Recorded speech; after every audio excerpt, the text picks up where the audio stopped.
The polished floor of Titan Motors gleamed like a mirror, reflecting the tension that filled the air.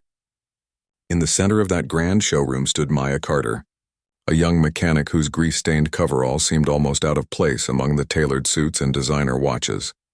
20 pairs of eyes watched her in silence. At the front of the crowd, Victor Langford, the CEO of Titan Motors, smiled like a man who already knew the ending of a story. His voice echoed, calm and condescending. "So you're the one who thinks she can fix what my engineers couldn't handle in 6 weeks? You have 90 seconds, laughter rippled through the room. It wasn't cruel at first, just the kind of laughter that came from people who believed the outcome was already decided. But as Maya looked around, she realized this wasn't a simple test. It was a public execution of her reputation. What was supposed to be a quick oil change had turned into a high-stakes spectacle. Executives leaned back in their leather chairs, journalists prepared their cameras, and the prototype Falcon V9, Titan's crown jewel, sat gleaming under the lights. Its problem? An unfixable cooling system. A flaw that had delayed the company's launch for nearly 2 months. Maya's heart pounded. 90 seconds. That was all she had. And yet for her this was about far more than a luxury engine. Her small garage, Carter Auto Works, was drowning. 3 months behind on rent, 17 days from eviction. Her one employee, Luis, already laid off. This challenge, this humiliating stunt, was her last shot to save everything. As Victor adjusted his silk tie, the marketing director, Clara Hensley, stepped forward, her diamond watch glinting under the fluorescent lights. "The clock starts now," she said with a sharp smile. Maya's hands trembled for only a second before steadying. She could almost hear her grandmother's voice whispering from the past, the same words that had carried her through every fight. "They'll never let you win playing by their rules, so make your own." Maya had dropped out of MIT after one too many professors questioned how someone like her had even made it that far. But she'd built her own path, her own shop, her own dream, and right now, the future of that dream was ticking away. She reached into her pocket, feeling the cool weight of her grandfather's steel wrench, worn smooth by years of work. He used to say every machine had a song, a rhythm, a story waiting to be heard if you only listened. Maya stepped toward the Falcon V9, its matte black hood reflecting the fluorescent lights like a still lake. The whispers grew louder. A few executives leaned closer. The journalists raised their cameras. Victor's voice cut through again. "Remember, Ms. Carter, 90 seconds. If you can do what my engineers couldn't, Titan Motors will give your shop a full maintenance contract, $250,000 a year." The crowd gasped. The sum was staggering, a contract that could change her life forever. "And if I fail?"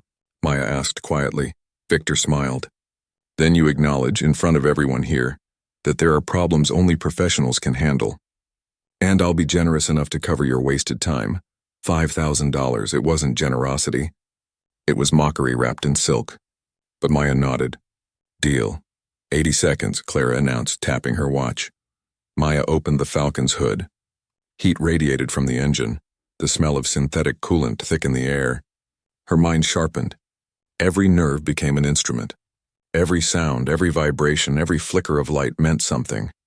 She scanned the cooling system with her eyes, tracing the intricate maze of tubes and sensors. Something felt wrong, not broken but off. Too perfect, too deliberate. 60 seconds, Clara called out. Maya pulled up the diagnostic screen on the company's tablet. Lines of data scrolled down faster than she could read. The engineers had tried everything. Replaced thermostats, recalibrated sensors, adjusted the flow rate. But none of it mattered. She muttered under her breath. "You were fixing the wrong thing." 50 seconds, Clara reminded. Victor folded his arms, a smirk playing at the corner of his mouth. "Having second thoughts?" "No," Maya said softly. "Just listening." Her fingers brushed over the bypass valve, tracing its edges. It was installed correctly. The wiring was flawless. But the specs, they didn't match. "This isn't standard," she murmured. 40 seconds, Clara said, her voice rising over the murmurs of the crowd. Maya pulled up the parts manifest. Her eyes narrowed. "This valve is Mark V, but your coolant reservoir is a Mark IV design." The room went silent. Victor raised an eyebrow. "And?" "They're compatible on paper," Maya said.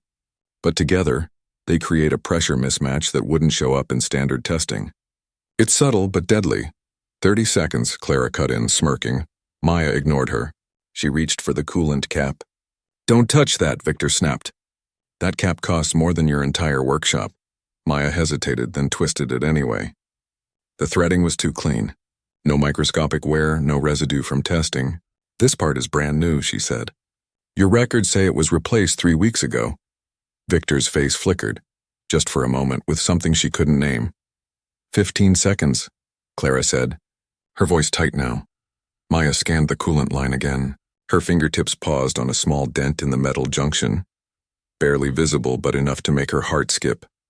There, she said quickly. That fitting's been bent. When the engine heats up, the coolant pressure rises, causing a micro-leak. Combine that with the mismatched valve and reservoir. Your entire system collapses. Victor stepped forward. Time's up. The room erupted in polite applause, the kind people give at a failed magic trick. But Maya didn't step back. I'm not finished, she said, her voice steady now. I found the problem. I can fix it. Victor's smile returned, sharper than ever. Our deal was 90 seconds, Ms. Carter. You failed. The journalists began to lower their cameras. The executives turned away, but Maya's eyes didn't leave Victor's. You want proof? She said. Then give me 2 more minutes. A ripple of surprise went through the crowd. For the first time, Victor didn't have an immediate answer. And then, from the back of the room, a woman's voice broke the silence. I think we should let her continue. Every head turned toward the sound. The voice that cut through the tension belonged to a woman near the journalist's corner. She stepped forward confidently, her press badge glinting under the lights. I'm Rachel Lee, investigative editor for Autosphere Weekly, she said, her gaze fixed on Victor. You challenged her to fix the problem, not just identify it. Surely you'd want your audience to see the full demonstration. Murmurs spread like wildfire through the room. Cameras turned back toward Maya. Victor's polished grin faltered, but he quickly regained it. Transparency is one of Titan Motors' core values, he said smoothly. Ms. Carter may continue for 2 minutes. Under supervision, a tall man in a gray suit stepped forward, his expression caught somewhere between skepticism and irritation. Dr. Jonas Hale, Director of Engineering, he said curtly. I'll oversee this. Continuation. Maya nodded once. Fine by me. Rachel folded her arms, eyes sharp. Then let's see some real innovation. Maya leaned over the Falcon V9 again, her pulse quick but her mind razor-focused. You said the failure happens only after the engine reaches optimal temperature, she said, glancing at Dr. Hale. He gave a dismissive shrug. That's right. We've replicated the issue dozens of times. Then you missed something, Maya replied. Because this wasn't an accident. Dr. Hale frowned. What do you mean? This engine has been tampered with. The words landed like a spark in a room full of gasoline. For a heartbeat, no one moved. Then Victor's voice came, icy and measured. Ms. Carter, I'd be careful with accusations like that. It's not an accusation, Maya said evenly. It's a fact, she pointed at the coolant junction.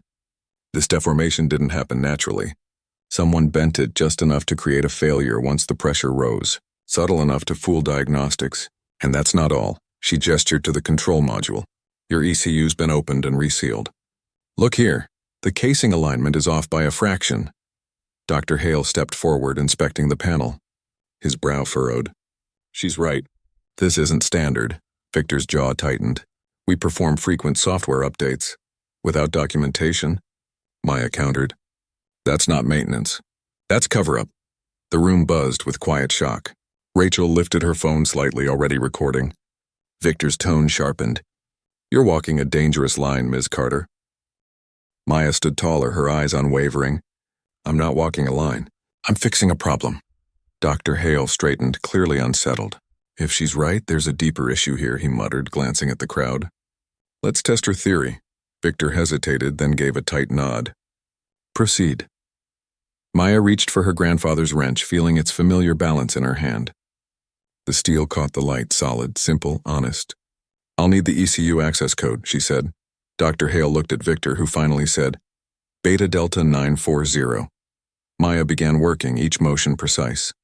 She straightened the bent fitting with a surgeon's care, then connected the diagnostic tablet and ran a system scan. The results flashed across the screen. Numbers, charts, error logs, and then one strange string of code. What's this? Maya whispered.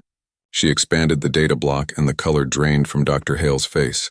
That line shouldn't exist, he said quietly. It's a trigger, Maya realized. Code that overrides the cooling system once the engine hits full heat. It forces the coolant to bypass safety limits, guaranteed failure. Dr. Hale looked at Victor, his voice tight. This isn't a software bug. It was written deliberately. 30 seconds, Clara called out, her tone suddenly unsteady.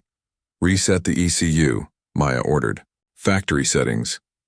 That'll wipe our calibration data, Dr. Hale warned. Better than letting it blow up, Maya said. Do it. He hesitated for only a moment before typing the command. The system went dark. A few seconds later, the Falcon's lights flickered back to life. The malicious code's gone, Dr. Hale confirmed. Everything's clean. Victor exhaled sharply, stepping forward. A reset isn't a fix, Ms. Carter. You've degraded our system. I'm not done, Maya said, her tone calm but unyielding. I've fixed the cause. Now I need to prove the solution. Rachel's voice rang out from the crowd. So far, she's uncovered sabotage while you've tried to stop her. I'd say that's proof of something. Security began to move closer, but Maya ignored them. Her eyes were locked on the engine. Something about the sound wasn't right. She pressed the wrench lightly against the block, resting her ear on the handle. The room fell silent, confusion rippling through the onlookers. What is she doing? Clara whispered. Dr. Hale watched in curiosity. Maya moved the wrench from one cylinder to the next, listening. Each vibration, each hum told her a different story. There, she said suddenly. Third cylinder intake valve, microfracture. Dr. Hale frowned. Impossible. That kind of flaw wouldn't show up without disassembly. Maya looked up, steady. You just have to listen differently. She tapped the wrench once against the block and the faint ping echoed through the room. That sound doesn't match the others. It's a subtle resonance that means metal fatigue. Your diagnostics missed it because it only activates under a specific load pattern. Dr. Hale crouched beside her, pressed his ear to the wrench, and his eyes widened. I can hear it. A distinct drop in tone. Rachel's voice broke the stunned silence. So your engineers missed a defect that a single mechanic just identified by ear? The question hung heavy. Maya straightened, her wrench in hand. It wasn't just negligence, she said quietly. It was planted failure. Someone wanted this engine to collapse in the spotlight. And then she turned the diagnostic tablet toward the crowd. On the screen, a code signature blinked. VL Test 09, Victor Langford froze. Would you like to explain that, Mr. Langford? Rachel asked, her voice cutting through the thick silence. No one spoke. Maya held the tablet steady, the truth flickering across its display. This wasn't a test of my skill, she said softly. It was a test of your integrity. The CEO's mask cracked. For a long moment, no one moved. The air itself felt heavy. Every executive, every journalist, every camera in that shining showroom was now fixed on Victor Langford. His confident smirk was gone. What remained was a flicker of unease that no amount of corporate polish could hide. Dr. Hale broke the silence first. That's your testing code, Victor. I've seen those prefixes on internal development logs. You've been running private experiments without engineering oversight. Victor stepped forward, lowering his voice in a way that only made everyone lean closer. Careful, Jonas, we both know context matters. That code isn't proof of anything. Maya turned the tablet toward him. It's proof that you sabotaged your own prototype. You built a failure just to see who could survive it. Rachel Lee's phone camera was still recording. Her voice was steady, razor sharp. Mr. Langford, did you create deliberate flaws in Titan's vehicles as part of an unauthorized testing program? Security moved closer. Victor held up a hand, trying to regain composure. This is ridiculous. Ms. Carter is misinterpreting developmental safeguards. Titan Motors conducts stress tests to ensure system durability. Maya cut him off. That's not a stress test. That's deliberate tampering. You endangered your team and your product for ego. A low wave of murmurs spread through the crowd. Reporters exchanged glances, their fingers flying across keyboards. Dr. Hale stared at the data, then back at Victor. 17 engines with the same signature. Victor, these aren't tests. These are traps. Victor's calm cracked. Enough, shut it down, he barked at security. This demonstration is over. But Rachel stepped in front of Maya, voice cutting through the chaos. No, it isn't. You challenged her in public, and she delivered in public. Now the public deserves the truth. The guards hesitated, caught between orders and the dozens of cameras trained on them. Victor's authority was dissolving in real time. He turned to Clara Hensley. "Get the press out of here," he snapped. Clara took a cautious step back. "Sir, it might be better to manage the optics first." "Manage the optics?" Rachel repeated. "You mean spin the story?" Maya stayed silent, watching Victor's world unravel piece by piece. Every insult, every laugh, every condescending word he'd thrown at her echoed in her mind. But not as pain this time. As fuel. Victor turned back toward her, desperate to reclaim the spotlight. "You think you've done something extraordinary here, Ms. Carter? You don't understand how this industry works. Progress requires pressure. We test limits because the real world doesn't give second chances." Maya met his glare. "And yet here I am, fixing your mess in front of your entire company. Seems the real world just gave me mine." The crowd gasped softly. Dr. Hale looked from Maya to Victor, his voice suddenly firm. "She's right. You compromised safety, integrity, and the trust of every engineer in this building. You turned innovation into manipulation." Victor tried to speak, but Rachel's phone chimed loudly. The sound echoed through the showroom. She glanced at it, then smiled faintly. "You might want to see this," she said. Turning the screen toward him, a breaking news alert flashed across it. Titan Motors CEO accused of internal sabotage, developing story. The live feed from the showroom had already gone viral. Someone had streamed the entire confrontation. Hashtags were flooding social media. Impossible fix, Maya Carter, Titan truth. Victor's face paled. "Who authorized?" "Doesn't matter," Rachel said. "The world's watching now." For a long moment he stood frozen. Then in a rare moment of clarity he dropped the facade. "You think this makes you a hero?" he said quietly to Maya. "You think people like you get to change the system? They'll cheer for a week and then they'll forget you. That's how power works." Maya looked down at the wrench still in her hand, its surface catching the harsh light like silver fire. "Maybe," she said softly. "But systems only stay broken because people stop trying to fix them." Dr. Hale stepped beside her. "And some of us are done looking the other way." Victor turned sharply. "You're finished here, Jonas." Dr. Hale didn't blink. "Maybe, but you're finished everywhere." Security hesitated again. One of them quietly stepped aside, lowering his earpiece. The balance of power had shifted. Rachel lowered her phone. "Miss Carter, can I get an on-record statement?" Maya took a breath. Her voice was calm, measured, but every word carried weight. "I didn't come here for revenge. I came to do my job. What I found wasn't a broken engine, it was a broken system. And I fixed it the only way I knew how, by refusing to play along." The crowd broke into applause, not polite this time, but real, genuine. As the noise swelled, Victor Langford turned and walked out, his security team trailing behind him like shadows dissolving in light. Maya exhaled, the tension leaving her body in a single deep breath. Rachel's voice was quieter now. "You know this isn't over, right? You just made some very powerful enemies." Maya gave a small smile. "Then I'll do what I've always done. Keep fixing what they break." Outside the showroom, sunlight spilled through the glass, and for the first time all day, it felt warm instead of harsh. But as Maya gathered her tools, she couldn't shake the thought. This wasn't victory. It was the beginning of something much bigger. Her phone buzzed. A message from Luis popped up. Inspector came by again. "We've got 1 week to finish those upgrades or they'll shut us down." Maya stared at the message, the weight of exhaustion pressing down again. One battle won, another already waiting. She turned toward the exit, ready to face whatever came next. A voice called from behind her. "Ms. Carter, wait." She stopped and turned. Rachel was hurrying toward her, phone still in hand. "That was unbelievable," she said. "But Titan will bury this story unless someone with reach pushes it. My editor's hesitating, they don't want to lose Titan's ad money. I'll do what I can, but you should know what you're up against." Maya nodded slowly. "Thanks for trying." As Rachel turned away, a black sedan rolled to a stop at the curb. The passenger window lowered. A woman in a sleek navy suit looked out. "Maya Carter?" she asked. Maya frowned. "Yes?" The woman stepped out, handing over a card. "Evelyn Brooks, Chief Operations Officer, Helios Automotive Group. I think we should talk," she said. And for the first time that day, Maya felt a spark of something she hadn't felt in months. Hope. The storm wasn't over. But maybe, just maybe, she was learning how to drive through it.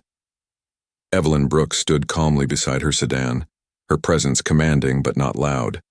Her expression wasn't that of a corporate shark or a gossip-seeking journalist. It was analytical, almost curious, as though she had already calculated several outcomes in her mind. "Maya," she said, her tone level. "You have a minute?" Maya hesitated. "If this is another interview, I've given enough statements for one lifetime." Evelyn's lips curved faintly. "Not an interview. An opportunity." That word carried weight. Opportunities were rare for people like Maya. They usually came dressed as risks. Evelyn glanced back toward the gleaming Titan Motors building behind them, the chaos still buzzing inside. "You handled yourself well in there." Most people would have folded the moment Langford raised his voice. "I didn't have a choice," Maya said. "Losing wasn't an option." "That's exactly why I'm here," Evelyn replied. "I represent Helios Automotive. We've had eyes on Titan's operations for months, and now thanks to you, their dirty laundry just got aired to the world." Maya frowned. "You were watching that mess?" "We were documenting it," Evelyn said simply. "We have everything. Live footage, internal files, the moment your diagnostics exposed their tampering. My team had someone inside." Maya blinked. "Inside Titan?" Evelyn nodded. "Corporate intelligence. It's common when competitors start to behave suspiciously. What you uncovered today confirmed what we already suspected. Langford's been running sabotage trials to manipulate stock outcomes and eliminate internal rivals." Maya took a slow breath. "You have proof?" "Enough to bury him," Evelyn said. Then softer. "And enough to change everything for you." Maya studied her. "What do you want from me?" "To work with us," Evelyn said. "Not as a mechanic under some corporate banner, but as the head of a new diagnostics division we're building. Real-world engineering. Innovation without politics." The words hit Maya like a jolt. Her first instinct was disbelief. "You want me to run a division?" Evelyn nodded once. "You'd have full authority over operations, research, and staff. Starting budget $3 million, 20 engineers to begin with, and your shop, Carter Auto Works, would receive full funding for upgrades and community expansion." Maya's grip on her wrench tightened. "That's a lot of trust to place in someone who just publicly humiliated your competitor." "That's precisely why we want you," Evelyn said. "You have something this industry lost a long time ago. Integrity." For a moment, neither woman spoke. The sounds of the city filled the silence, distant horns, chatter, the hum of traffic. Finally, Maya asked quietly, "Why me? Why not one of your own engineers?" Evelyn looked her straight in the eye. "Because our engineers think inside parameters. You don't. You listen differently. You find what others miss." The compliment made Maya uneasy. "And what's the catch?" Evelyn smiled faintly. "No catch. Just one decision. Help us bring transparency back to this industry, or walk away and watch Titan rewrite the story tomorrow." Maya's heart sank a little at that last line. She knew it was true. Corporations didn't crumble because of scandal. They just rebranded. Langford would vanish for a while, the company would reshuffle, and the world would forget. She exhaled slowly. "If I say yes, what happens next?" Evelyn opened the car door and gestured inside. "You ride with me. There's something I want to show you." Maya hesitated for half a heartbeat, then slid into the passenger seat. The interior smelled faintly of leather and citrus. The car pulled out of the lot, leaving Titan's glass tower shrinking in the distance. Evelyn drove without speaking at first. The city gave way to quiet streets lined with small workshops and warehouses. Finally, she spoke. "When I was your age, I worked in a factory that manufactured components for high-performance vehicles. I was good at what I did, but no one listened because I didn't fit their mold. You remind me of that." Maya glanced at her. "And what changed?" "I stopped asking for permission," Evelyn said, "and built something that made them listen." The car turned into an industrial complex lined with freshly painted signs, Helios Advanced Systems. Engineers walked briskly between labs. The energy here felt different, focused, electric. They stopped at a building marked Diagnostics Lab 01. Evelyn turned to Maya. "This could be yours. You'd oversee everything. Hardware analysis, software integrity, mechanical forensics. And you'd train a team to think like you do." Maya stepped out slowly, taking it all in. The place was clean, modern, humming with quiet precision. "It's incredible," she admitted. Evelyn's voice softened. "There's one more reason we want you. You're a story people will listen to, A woman who exposed $1 billion fraud using nothing but a wrench and instinct. We could spend millions on marketing and never buy that kind of credibility. Maya let out a short laugh. So I'm both engineer and PR weapon? Evelyn's eyes twinkled. You're an engineer first. The rest is just consequence. The two women walked through the lab. Machines blinked quietly. Digital diagnostics mapped across giant screens. It was a world Maya had always wanted to be part of, but never thought she'd be invited into. Finally, Evelyn stopped beside a workstation. Before you decide, she said, there's something else you should know. Titan's internal data doesn't just expose Langford's sabotage. It shows that several of those tampered vehicles were sold. Knowingly.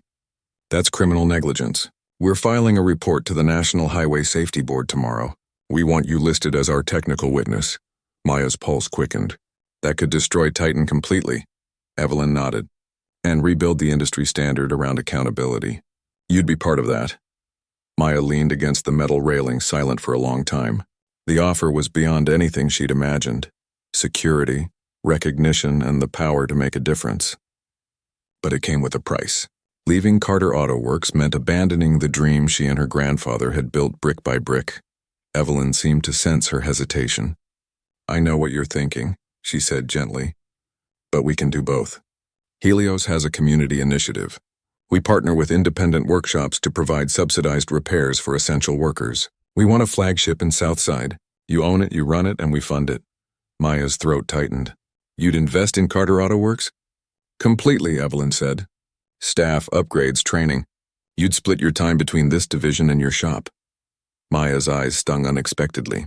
Why go to all this trouble for me? Evelyn smiled. Because sometimes the right person walks into the wrong room and reminds everyone what real expertise looks like. The words lingered. For the first time in a long while, Maya felt seen, not as a novelty, not as a headline, but as an equal. Before she could answer, Evelyn's phone vibrated. She checked it, then held it up so Maya could see the live feed. Looks like Titan's already trying to control the narrative. On screen, Victor Langford stood at a press conference podium, cameras flashing around him. His tone was polished again, every word dripping with artificial composure. Titan Motors remains committed to innovation and transparency, he declared. Today's misunderstanding has been exaggerated by misinformation. Maya clenched her jaw. He's lying again. Evelyn set the phone down, her expression calm. Let him talk. The truth always finds its way out. Maya watched the feed for a moment longer, her reflection faintly visible on the glossy surface of the screen. I want to see how this ends, she said. Evelyn's lips curved slightly. Then buckle up, Maya, it's about to get interesting. They headed back toward the car. As they drove toward the city skyline glowing under the fading sun, Maya's mind raced between exhaustion and determination. For the first time, her future didn't look like survival. It looked like purpose.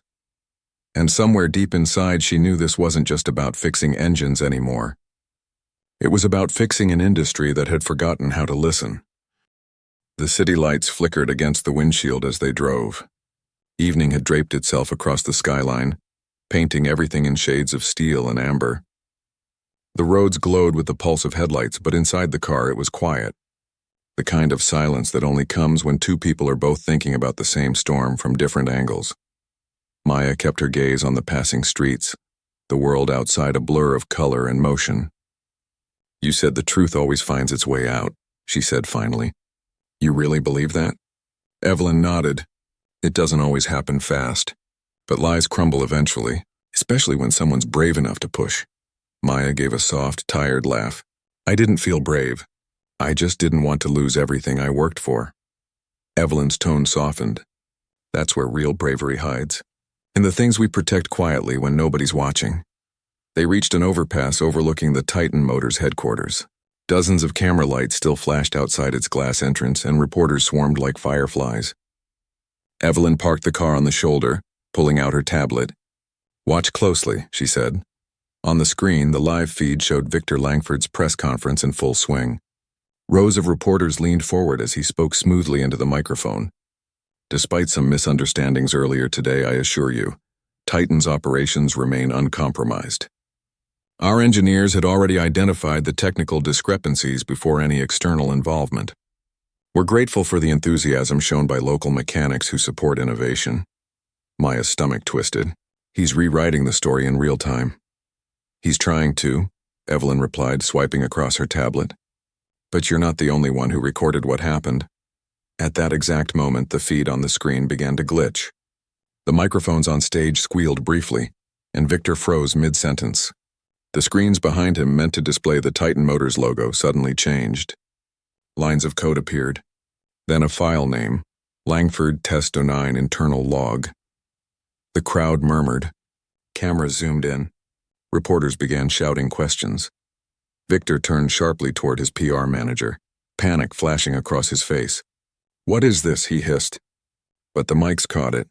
His words went live. "Evelyn," Maya whispered. "What did you do?" Evelyn didn't look away from the tablet. "I didn't do anything. But someone who believes in justice did." The screens in the press room filled with scrolling data, timestamps, test notes, internal memos. The damning evidence that proved Victor's sabotage was no longer buried in a corporate server. It was public, the reporters erupted. "Mr. Langford, did you authorize these trials? Is it true multiple vehicles were sold with faulty systems? Did Titan Motors cover up deliberate malfunctions?" Victor's composure shattered. "This is a breach of internal security. None of this information represents our official." He stopped mid-sentence as another file opened on the screens. Video footage from the showroom earlier that day. It showed Maya standing beside the Falcon V9, wrench in hand, her voice calm and steady. This engine wasn't broken by mistake. It was built to fail. The sound played clearly, echoing across the hall. The journalists watching the broadcast gasped.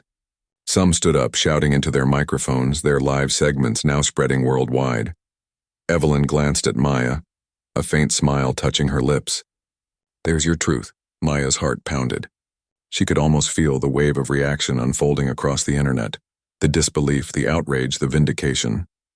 On the screen, Victor tried to speak again, but a new voice cut through the feed. "Dr. Jonas Hale, Titan Motors Director of Engineering," the voice said. The camera turned toward him as he stepped up beside Victor. His face was pale but resolved. "I can confirm," Dr. Hale said, his voice steady, "that the data you've seen is genuine. Ms. Carter correctly identified the issues our internal team failed to resolve. Her findings exposed a pattern of intentional sabotage initiated under Mr. Langford's direction." "I can no longer remain silent," the press room exploded in noise. Reporters surged forward, flashbulbs flickered, and Victor's security detail moved in vain to control the chaos. Langford's eyes went wide with fury and disbelief. "Jonas, you don't understand what you're doing." "I understand perfectly," Hale replied.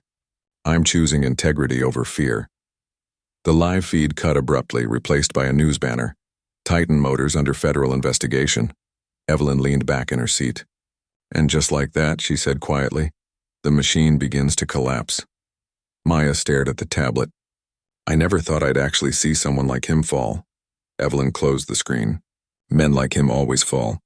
It just takes the right person to start the push." Maya exhaled, letting the tension drain from her shoulders. The city lights shimmered in her eyes as if the world had cracked open to let a little justice leak through. Her phone buzzed. Dozens of messages poured in. Luis, customers, old colleagues, even people she didn't know. "You did it. We saw everything. Your shop's phone won't stop ringing." She scrolled through the notifications until one caught her breath. "You have new booking requests. 48 appointments confirmed." She let out a disbelieving laugh. "I think I'm going to need more hands." Evelyn smiled. "Helios can help with that too." Maya turned to her. "So what happens to Titan now?" "Investigation, lawsuits, stock collapse." "The usual," Evelyn said. "But that's not your concern anymore." Maya gazed out the window, watching the city stretch endlessly ahead. "No," she murmured. "It kind of still is.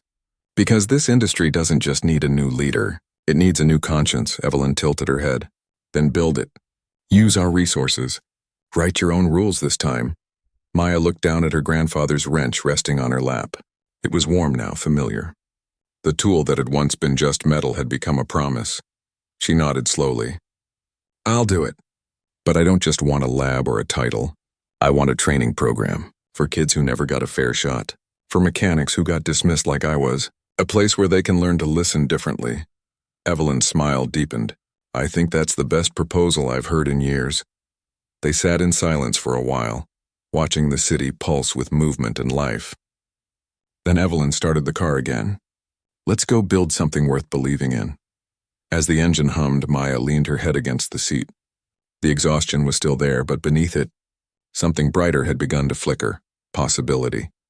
Outside, somewhere beyond the skyline, the first headlines were already spreading across the world. Mechanic exposes billion-dollar scandal. The woman who fixed the impossible engine. Maya didn't need to read them. She already knew how the story would end. Or rather, how it would begin. 3 months later, the morning sun poured through the tall windows of the rebuilt Carter Auto Works, turning the polished floor into a mirror of gold and glass. The hum of engines filled the air, not the desperate kind that used to echo in the half-lit shop when bills went unpaid, but the steady rhythm of purpose. The sign outside had changed. Beneath the name Carter Auto Works, fresh letters gleamed. In partnership with Helios Automotive Group. Maya stood in the center of it all, her new coveralls clean, the same wrench resting in her back pocket. It felt lighter now, not because it weighed less, but because she carried it differently. "Boss," Luis called from across the shop floor, tablet in hand. Latest diagnostic scores just came in from the fellowship group. Maya turned, smiling. "And? 95 average. National mean is 78. Not bad," she said, pride warming her chest. "Looks like they're learning to listen." Around them, 12 students worked on different vehicles, some old, some futuristic hybrids. They came from neighborhoods just like hers, places where talent rarely met opportunity. But now they were part of something that mattered. The Solomon Carter Diagnostic Fellowship had its first graduating class today. Maya walked through the shop slowly, her boots clicking against the smooth concrete.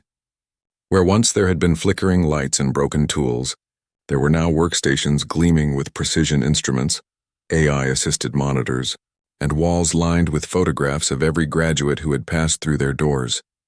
At the far end of the room, a glass wall opened into a new classroom. Rows of chairs were set up, families filing in, laughter and chatter filling the air. Evelyn Brooks stood near the podium, speaking quietly with Dr. Jonas Hale, who had traded his Titan badge for a Helios one. When he saw Maya, he smiled, a faint but genuine expression. "You were right," he said. "Listening differently changes everything." Maya chuckled. "You finally heard it for yourself, huh?" "I did," he said. "And I'll be teaching it next semester," she nodded. "Good. The industry needs more people who stop defending systems and start fixing them." As the crowd took their seats, Maya's gaze drifted to the front row. Her grandmother sat there, proud and teary-eyed, the same woman who had told her long ago never to play by rules designed to keep her small.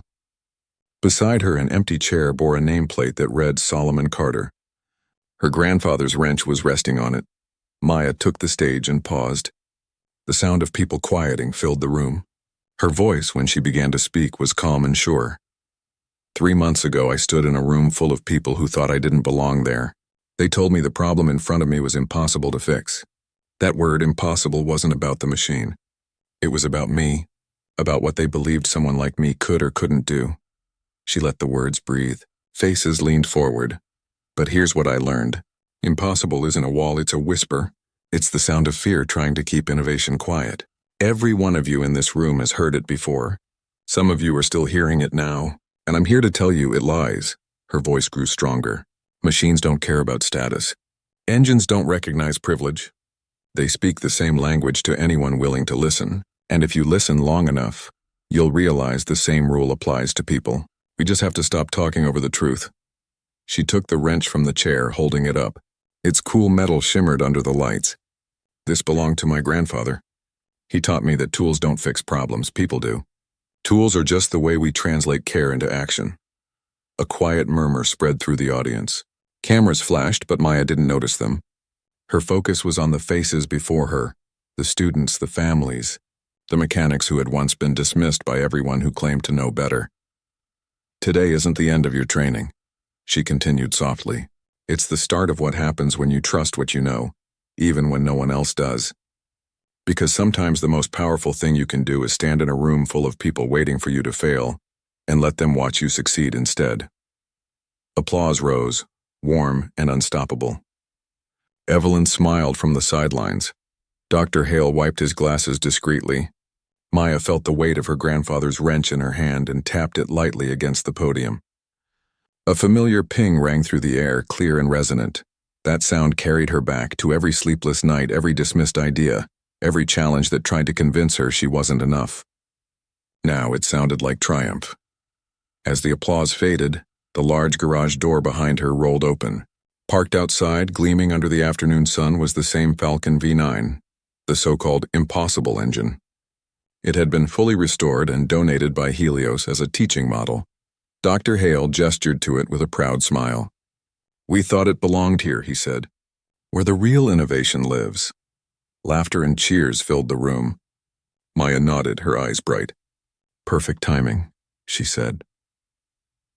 Later that evening, when the celebration quieted and the students dispersed, Maya stepped outside alone.